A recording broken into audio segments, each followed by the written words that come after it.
Do Heleno Rodai, Rádio Serviço.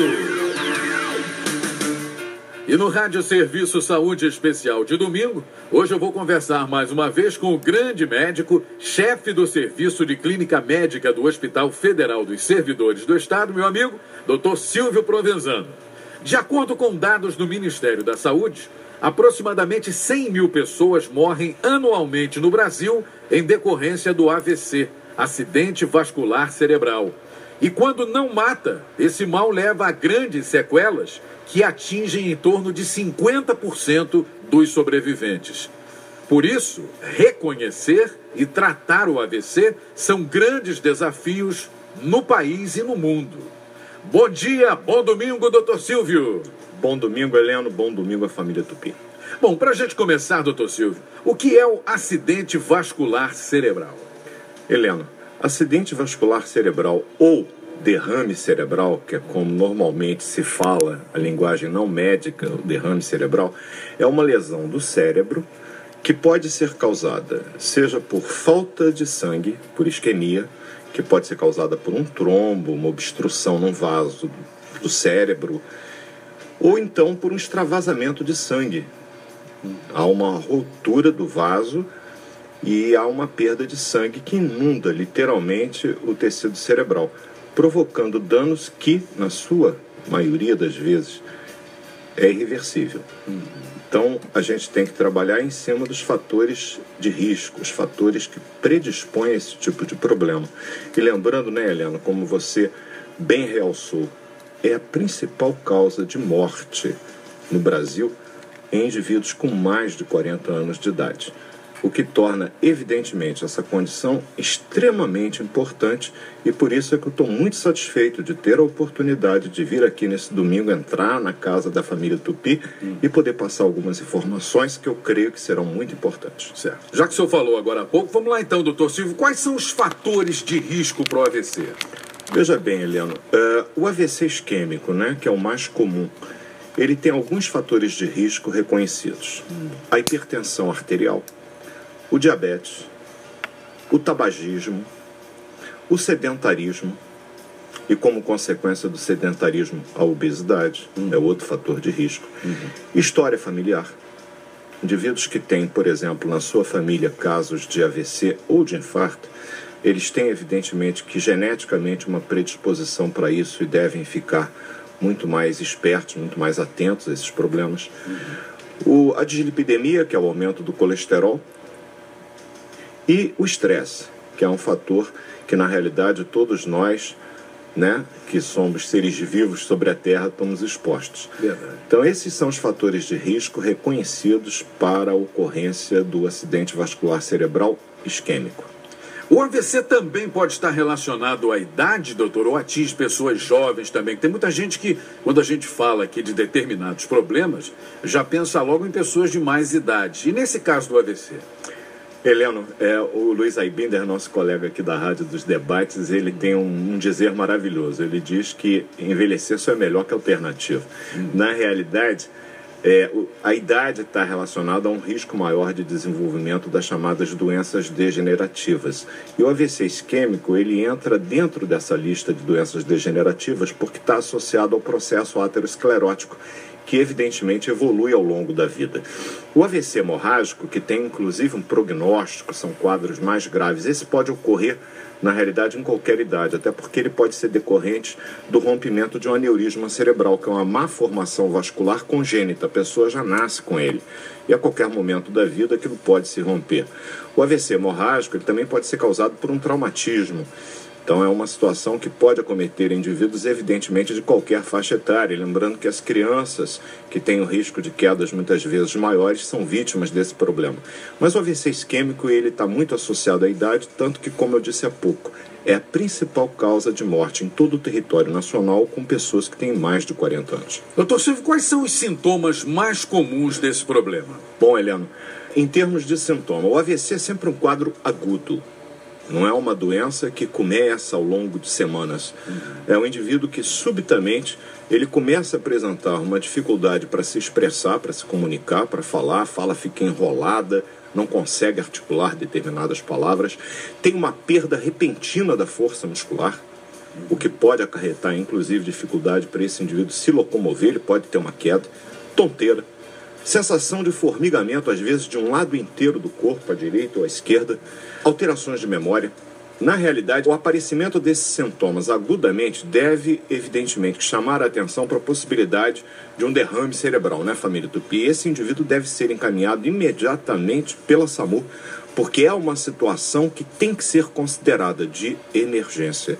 Quanto antes o atendimento for prestado, menor a chance de vir a desenvolver uma sequela irreversível. Por quê? Porque existe o tratamento agudo que a gente vai falar daqui a pouco. E o tratamento, evidentemente, Heleno, que visa tentar reduzir o dano provocado por essa isquemia. No quadro de AVC hemorrágico, que também, evidentemente, é um quadro agudo, o indivíduo está muito bem na sua casa, na sua partida de futebol com os amigos, no churrasco dominical, e o quadro parece agudamente. É uma dor de cabeça muito forte, que ela decorre do extravasamento de sangue pelo rompimento de um vaso. Isso provoca um aumento na pressão cerebral, o aumento da pressão intracraniana, que vai se expressar, além dessa dor de cabeça, por vômitos. Esses vômitos são característicos, é o chamado vômitos em jato. É um vômito à distância que o paciente tem. Além disso, ele vai ter alterações neurológicas que vão depender, evidentemente, da área do cérebro que for afetada por esse extravasamento de sangue, por esse processo hemorrágico. Repito, o AVC hemorrágico, pelo rompimento e pelo derramamento de sangue em tecido cerebral, ele normalmente tem um prognóstico mais sombrio, ele tem lesões que são mais graves e a taxa de mortalidade nesses quadros, que afetam inclusive pessoas mais jovens, costuma ser maior do que no isquêmico. Doutor Silvio Provenzano, como se trata um AVC? Em primeiro lugar, ao chegar numa emergência, seja uma UPA, seja um hospital de grande porte, que seria o ideal nessa situação, os próprios médicos da UPA muitas vezes nos solicitam a transferência numa situação desse tipo, é definir aquele quadro é um AVC hemorrágico ou é isquêmico. Se for um AVC hemorrágico, o neurocirurgião deve ser chamado para avaliar se há ou não a necessidade de um procedimento neurocirúrgico de urgência. Por quê? Porque forma um hematoma. Esse hematoma cerebral, ele comprime tecido cerebral e começa a entrar em sofrimento neurônios que não vão se regenerar. Então, quanto antes esse sofrimento neuronal for aliviado, maiores as chances desse paciente vir a se recuperar. Então, uma craniotomia para tentar drenar o hematoma seria o procedimento indicado e, se possível, se for um rompimento de aneurisma, quem sabe tentar clipar, fechar esse aneurisma para evitar que novos sangramentos venham a acontecer. No caso do AVC isquêmico, Heleno, a gente tem que fazer o tratamento. Identificou aonde foi a isquemia? Usar trombolíticos.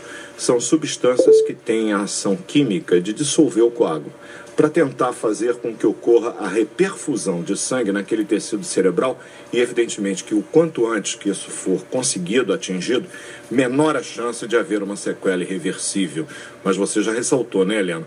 50% dos pacientes que sobrevivem a esse ataque inicial, eles vão apresentar algum tipo de sequela neurológica definitiva, com todo o tratamento que é feito hoje em dia.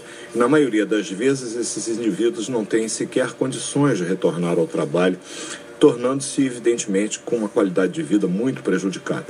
O tratamento ele tem que ser feito com trombolíticos, conforme eu disse, controle rigoroso da pressão arterial. Se o indivíduo for diabético, e o diabetes aumenta em 2 a 4 vezes o risco disso acontecer, fazer um controle da sua glicemia, que normalmente pelo estresse da situação tende a se elevar bastante, e todo o suporte de oxigênio, de complicações que tem que ter. A fase tardia é, uma vez instalado o quadro de AVC e as sequelas neurológicas se apresentam, a gente tem que fazer o chamado tratamento na medicina terciária e quaternária, que é a da reabilitação. O médico fisiatra fazer uma avaliação das possíveis sequelas motoras, o fisioterapeuta, que tem uma função importantíssima no sentido de exercitar e tentar recuperar, porque devido à imobilidade esses indivíduos acabam ficando com atrofias musculares importantes, o que vai dificultar enormemente o fonoaudiólogo, Heleno. Por quê? Porque esses indivíduos têm muitas vezes comprometimento da fala, conforme eu disse. Isso dificulta inclusive a deglutição. Esses pacientes têm o risco aumentado de, ao se engasgar, fazerem pneumonias por broncoaspiração.